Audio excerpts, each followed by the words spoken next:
Hey guys, welcome back. It's your favorite Gimp with a limp, and it's time to have a little fun. We're getting into core space. I am definitely thrilled to see that I'm not the only one that likes this game. A lot of people have commented down on my previous video about how much they love this game, and I can't believe I missed the Kickstarter on this one. I am so kicking myself because there were so many bonuses and cool things that I wasn't able to get. Oh, it drives me crazy. I really have FOMO bad. I think both me and Mrs. Gimpy have FOMO. We hate missing out on things, and I feel like I missed out on it. It's driving me crazy. So I am definitely going to have to expand my collection of core space. Here's crossing my fingers that Christmas might pay off and I might be able to get it. And if not, hopefully I'll be able to buy a little something on sale. We'll see how that pans out. Before we get started, wanted to update one little thing. I finished updating my character boards. One of the things I forgot to mention was the career skill.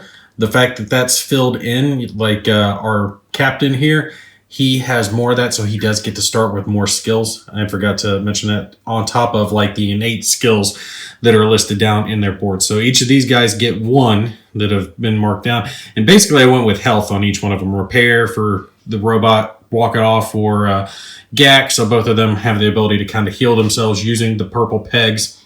And then this guy's got a lot of stuff between being able to take extra attack actions, being able to roll extra attack die, or even fading into cover. One thing that sucks, though, is that when you're setting up this game, right, you can only put certain weapon and item tablets, tokens, into the crates. And the 2 space tokens are the best, and the only place to get those is from these large crates. You can't get them from just a generic search action. The generic search action can only be done, using this bag, which only has small ones. So I was hoping that the guy, my captain's bionic arm, was going to be in one of those crates, but unfortunately I saw it. It's still in my counter box, which means I did not randomly grab it. This thing gives him the ability to roll 3 attack dice and 1 defense. It's a beast. God, I want that so much bad, but I'll have to hope to get it later. I don't know what's in these crates. All the crates that are spread around the board, I randomly drew the counters out. I made sure to hold them in my hand, and I snuck them into the crates. So we're going to find out together as we play this mission what's in the crates, whether or not it's good, bad, indifferent. I have no idea. We'll find out as we go. I am going to use a couple of things. One, the maneuver template that comes with the game, but also I've got this 6-inch one, and I want to find one that's a little better. I've kind of looked on Etsy and Amazon. I haven't found too many, but I like these that have multiple distances. Like, I don't play the game that this actually goes with. It's a Warhammer game. I think it's the newest version of Warhammer, Sigmar, or whatever the hell they call it. But this has 6 inches, ½ inch, 3-inch, and 1 inch on it. So that could help if I'm making, the generic move action, which is 4 inches, and I want to move around something. I can measure out 3 inches and then do like this and measure out another inch. Makes it a little bit easier than trying to do it all with a big ruler like that. So I recommend these if you can find a decent one. You guys let me know down in the comments if you know a better one than this. I want something that has like 4 inches because that would definitely make it easier. Okay, so the first thing that we start with is the hostility phase, where we add a peg here automatically. I've already added the peg, got that where I want it to be. I've got a few extra set aside. And the cool thing with the pegs, though, is it's not just 1 per round going up. It's 1 per round plus anytime a shoot action is taken, the first shot taken goes in there as well. Now, you can make as many extra shots after that you want. Those pegs don't go in there, but each round where shots are fired, those pegs go in there, and that adds the chance for more purge to go to arrive. Basically, it's as the combat level goes up, purge take notice and they show up. So that's how that's annotated there. Now, real quick before we get started, I'm going to go over again what our mission is, because this isn't a book mission. This is a mission I came up with on my own to start my game off. And that is to kind of give myself a reason why these 3 guys are together. They were captured by the Galactic Guard guys, and they were doing, their space piratey trader stuff. They repaired Mach 1, got him to agree to join the crew, and they need to find Weaver's ship, which is going to be at one of these 3 locations. And the reason I'm using these tokens, which normally annotate where the purge come in, is because this is a secure prison, so it wouldn't make sense for Purge to be coming in every single direction, right? What it is the Purge have attacked this facility and busted in the front door, and they're all going to be coming from this one direction, all right? So the Purge are going to be coming from here. Our guards are going to be coming from back in that direction, and then my guys are going to be running around everywhere with a few civilians thrown in for good measure just to see what happens with them. We're going to try to find some supplies, definitely some better weapons, because the stuff I start off with is horrible. I don't even think I can defeat the basic level Purge with my starting weapons, so we're definitely going to look for better weapons as we go to these notes. And the rules I decided to go with for this is for each one of these that I come upon, I'm going to roll the die, and on a 5 or 6, my ship is located there. If I don't get a 5 or 6, I have to check the other ones. And then if I check the first 2 and it's not there, it's automatically going to be whatever last point that I decide to go to. And that's what I'm talking about, why I love this game so much, and I haven't even played it that much, is you can play it any way you want. You can play it as a strict skirmish game, as a solitaire game, as a cooperative game, as a dungeon mastery game, and like I'm doing here, where I'm creating my own fun mission to play. And you can create your own campaigns. You can link together the campaigns that are in the book. I mean, there are just so many ways to play the game. Plus, it looks freaking gorgeous on the table. Tell me you don't love the look of this thing. It just looks gorgeous. They have great terrain. God, I hate that I missed this Kickstarter. Oh, and one last little ad hoc rule I decided. These are windows, these white ones. All right, so these are doors. These are windows. I have decided that I'm going to allow for busting through the windows and moving through. All right. Maybe have that slow down their maneuver, like cut an inch off of it or something. But yes, miniatures can go through the windows. The rulebook basically says that you can do it either way. There's rules for it that actually have to do with these symbols here, that kind of like little curve symbol you see on the Purge board, that they can go over obstacles of that many inches. But for this, we don't have too many obstacles that are that high. So we're going to say, yeah, you can go through windows and stuff like if you want to jump across a table, it's going to cut some inches off. We're going to, kind of play this one by ear and do what makes sense. Yes, a guy could run across a table, but he's not going to go as fast going across the table as he is going around the table. Just little things like that will help with the flow of the game, and I'm not going to worry too much about the baby minutia when it comes to the rules for that specific stuff. All right, so let's get started. Stop rambling. We are going to go our hostility phase. Like I said, we don't worry about the pack. We're going to draw a card over here for our event. And let's see what we have. We actually have a civilian event. And if you notice, these things say, the relax through, watch your back, or cover me to purge. And that has to do with what level you are over here. We are at the relaxed to watch your back. So it's going to be this top event. Someone is not happy with everyone's blatant disregard for the common man. Choose an unengaged civilian at random. They make a ranged attack against the nearest enemy and then make a move action in the opposite direction. Okay, so let's do this. We will roll, and since we only have one that actually has any enemy in range, because the civilians here, I'm saying they work for the Galactic Core in this facility.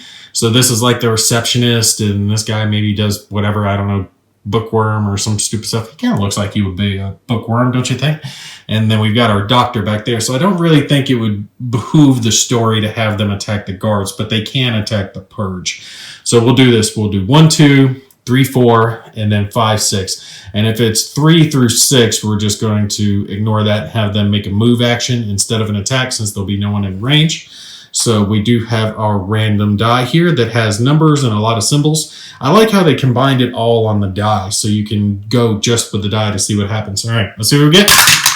And we got and if I flip it over, we got a 6. So that is going to be the doctor, and the doctor will make a random move action. Let's see. We'll have him just go about 4 inches around. Yeah. He should end up maybe about here. Okay, so We've moved him. We've taken care of our event. So that completes our hostility phase. And now we're into our trader phase. Okay. So I'm thinking about what I want to do here. Like I said, I definitely want to get supplies, but I've got to check these nodes as well. And I need to get out as quick as possible because these purge are going to start showing up and really messing with my day. Oh, and speaking of one other thing when it comes to generation. So like I said, we're going to start generating purge right here on the first turn. All right, we'll be rolling the die and then it can get worse. But on the back side of this little board is different icons like I pointed out in our overview, and that one is the galactic core, and it's the only one that actually has galactic core on it.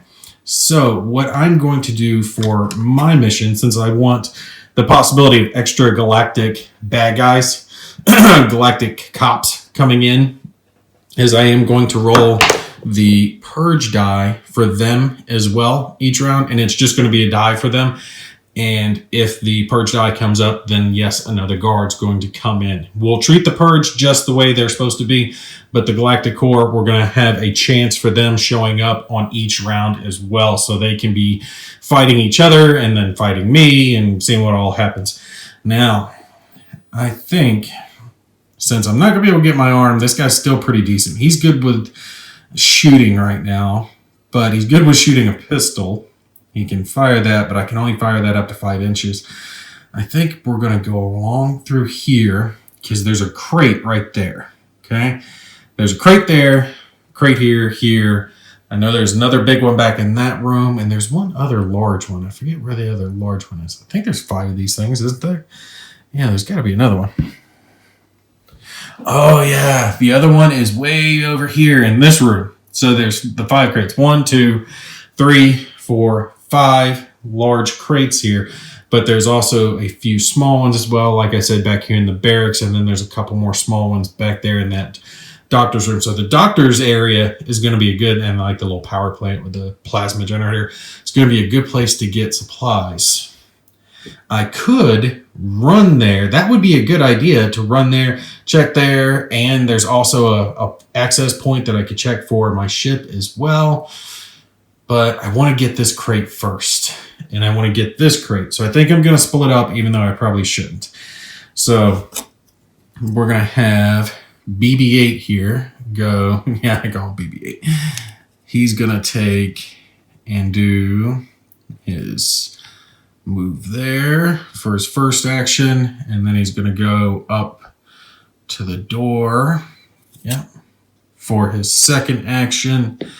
And then you do get what's called like an effortless action. So you can essentially move an extra inch for free. So he's going to move through this door. We'll pop out the door. He's going to end his move on the far side of this door with a little effortless action going through. That's going to complete his activations because he's only got 2 actions. They've all only got 2 actions right now. So effectively he moved, and then came around. That should be effectively right about... Yeah, when you curve it around, that would be roughly 8 or 9 inches. So we'll be good with that.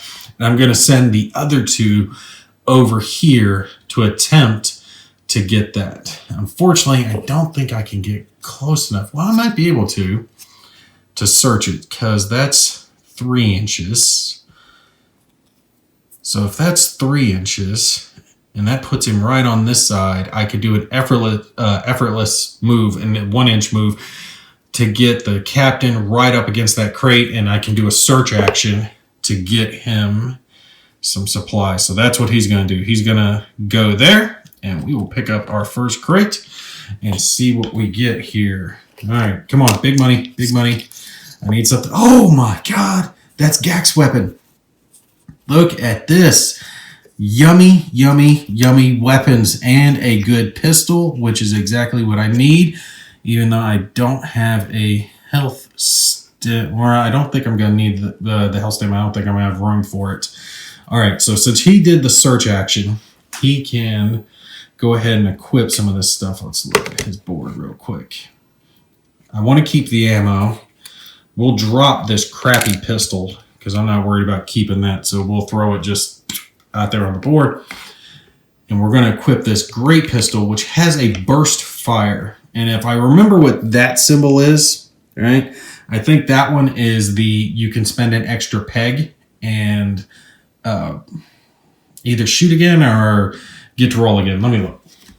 Oh, okay, this one has a charge shot, and effectively I can empty the magazine in one blast, but I have to spend at least 4 pegs to get the extra dice. If I spend 4 pegs, at least 4 or 5 pegs, I get 2 extra dice, and if I spend 6 to 7 pegs, I get 3 extra dice. So I can do this huge attack. I really need to get an extra set of dice to do that, so I'm probably not going to spend it that way. We'll have to do it a little bit neater than that. But this is Gak's weapon. Like, this is literally the weapon that Gak is carrying. His actual personal weapon, his line rifle. So I absolutely want him to get that. We'll pick up the health stem as well, since that's there. And we're going to leave the rifle on the ground for Gak to pick up. All right, so Gak's going to start off swinging. He is going to effectively, because this is like 3 inches, so that should be right at 4 inches, getting him up against the rifle. So we're going to put him on the far side here. We're going to do an effortless action to pick up. So he's not going to get an extra inch move this round, but I want him to have the effortless action to pick up his rifle. We're going to discard this one. I'll just throw it out there on the ground because it doesn't matter. No one's going to pick that up. And now he has a rifle that allows him to actually roll a decent amount of dice. Because anything but 1 dice, I mean, more than likely that's just going to plink off stuff. So this is actually decent. He can fire 2 dice at any range, and he has the ability to charge his weapon as well. So since he has 1 action left, we're going to shoot someone. And I'm trying to decide, should it be a guard? Because I can shoot the purge, or I can shoot a guard. And I don't know who to go after because they're all going to gun for me. I think the purge are far enough away. I might want to gun for these guards. Okay, this guy's good at close quarters. None of my guys have armor yet, so they're not going to be able to resist a whole lot. This security guard does 2 dice worth of an attack, and he does 2 dice worth of a range shot, and they each have 1 on the other stat. So basically, he can shoot better, and he can melee better. So since he's in close range, I think I'm probably going to shoot this one, see if we can take him out. All right, so I was checking it just to make sure I'm on point. You will always roll the blue die, and then any extras are always going to be red die. You know, hits are hits. You always have to reduce the hits by cover and armor value. And my thing is randomly shooting itself up. I apologize there. And armor value, and reduce the health by the remaining. Now, unfortunately, my guys don't have armor. We do have to worry about it jamming. You can't jam if you're rolling just 1 die, but if you get 2 of those exclamation points, your weapon can jam or break. And we definitely don't want that to happen. Man, it would have been so much easier if they put the reference on the back or had an extra reference sheet, because you got to open it to see the reference page here. All right, so we'll take our shot. I get to roll a couple of dice. Like I said, you will always roll the blue die and then add red dice on top of anything else. And you don't want to have that misfire symbol. So let's hope that we get at least 2 hits onto the security guard, because I'm going to need that to take him out. All right, come on. Big money, big money. No whammy. And let's roll our die into it. Oh, we only got the 1. We got a misfire, but the misfire is not going to hurt us. Basically, we plinked off of his armor. You see he's got an armor stat of 1. Oh, I should have looked. His armor stat is 0. I only had to have just plinked him to take him out. The security guard is tougher. Oh, that's all right, though. So I think that's going to end my phase. Yeah, because I already took care of his movement down here. He's going for this crate. Hopefully, he can find a decent weapon here to use, since both of my guys here now actually start off, or didn't start off, but actually have some decent weapons. And now let's go to the purge phase. All right, so let's see if I can hold this up out of the light enough so you guys can see it. There's basically a flow chart on what the AI is going to do and who they're going to engage, and they're basically going to do what you think they do. Engage the closest and shoot if they can't, move in, melee if they can, that type stuff. But there is a little flow chart here to follow. Now, we do have a couple of purgy guys way back there. They're kind of hidden from by the girders, but they're going to be coming in. Now, they've only got one action, the harvesters do. So the only thing they're obviously going to be able to do is move. So we're going to do 4 inches for each one of these guys. I'm trying to use my shorter one. Let's see. 3 and 1. Should put them each right about here and here. So the purge have come in. All right, so I haven't played with the guards too much, so I was reading over their rules real quick just to check, and it does say that if they are within short range of a purge, they will automatically go on the offensive against the purge. So they will attack the purge first and then go after the traitors. If there's not a purge within short range of them, then there's a die that you're going to roll similar to the die that's for the civilians to determine their actions. So we don't have to roll this die this time. Our guards are going to attack the purge. So our purge, when they moved up, they put themselves within short range. So our guards are going to go after them, and then we've got to roll to determine what else our civilians are going to do.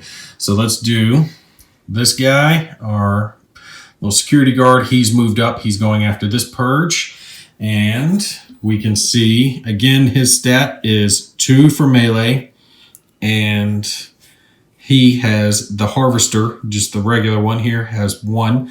So basically 2 die against 1 to see what happens. And like I said, reverse here, he'll make a shot instead. So let's roll our 2 attack die and see if he is lucky. Oh, he's not, blank, or just 1 hit, so he does not take him out. And our guard here, you can see he also has 2 actions as well. So he gets to shoot twice or move and shoot. Would he move and shoot? Would he try to get some distance? He would probably, I would think, because I want to try to play these guys to the best of my ability, there would be no reason for him not to get some cover and get a little distance from that purge, I would say. So he can fire, effectively up to medium range.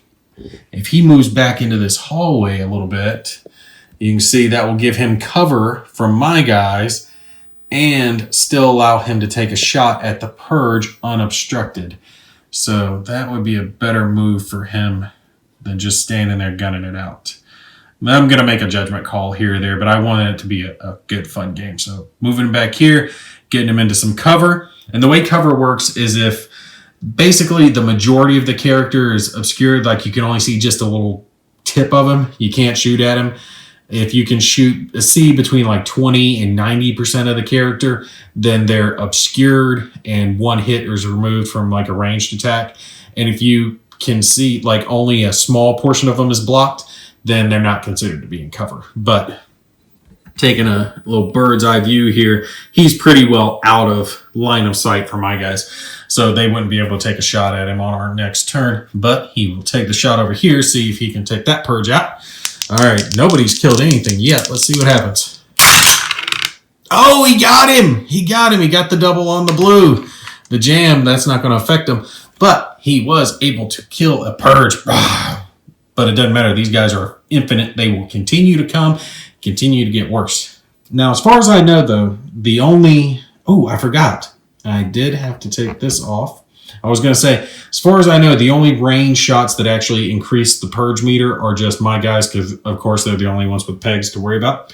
So we did have to add this yellow peg when Gak took his shot right there.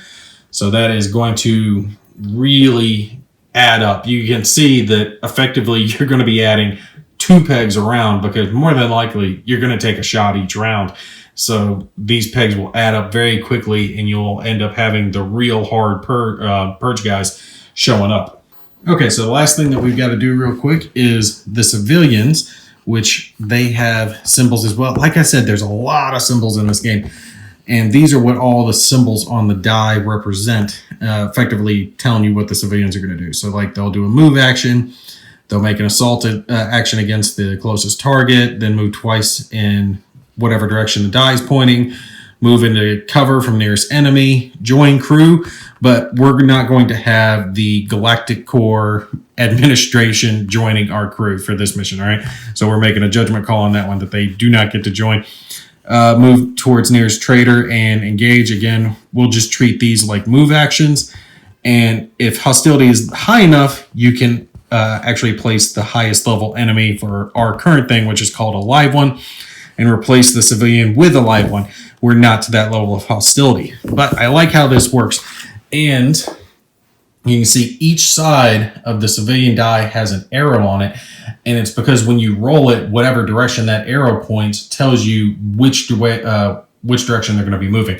So that's a neat little way to handle the civilians. So let's roll our die. And again, sorry for the little bit of a glare, but I got lights. It does what it does. Let's roll, see what they're going to do. And we got, isn't that 6? Yeah, we got a 6. So we'll treat that as a move. It was pointing that direction. So she's effectively trying to run away. We will move her 4, let's see, roughly there. So she's going to get to the other side of the table. She's effectively trying to run away. Let's roll for this civilian back here, see what he's going to do. Another 6. He's moving, it looks like this direction. So let's see, move him up and around the edge here. We're doing just a little bit of a guesstimation for the civilians because it's not a huge deal. And we will check for our doctor who's way back there and see what he's doing as well. More than likely, it's just going to be a move because he can't do anything else at this point, which, yep, that's a trade action and he's moving. So he's going up in this direction. All right, so that handles all of our civilians. I'm not overly worried about the civilians in this mission. They're just kind of fun to move around and give other targets for the purge to go after. Like I said, this is just my starter mission to get my guys a little bit of equipment, get them on their ship. And this is one, like I said, I could just leave on the board, rearrange the map in between games, and just play a mission every now and then and level my guys up. Just so much fun finding equipment, finding extra stuff. I'm really looking forward to the deluxe rulebook. I did order one of those, but it's still listed down as pre-order, so I have no idea when that's coming in. I really want to get my hands on that, see what the extra rules say as far as the game's concerned. All right, so we'll pick up on the next video with the next turn, and we'll get a little bit faster as far as playing because I'm not going to explain every rule as we go. We'll start kind of streamlining things. That way we can get through a couple of turns, maybe 3 turns on a video, just depending on how fast we're going, and see if my guys can find some equipment and find their shit and get the hell off of this station. All right, that's going to be it for me. You guys put any questions or comments, complaints, moans, gripes, bitches, and all that good stuff down below. Y'all take care. I'll catch you in the next one.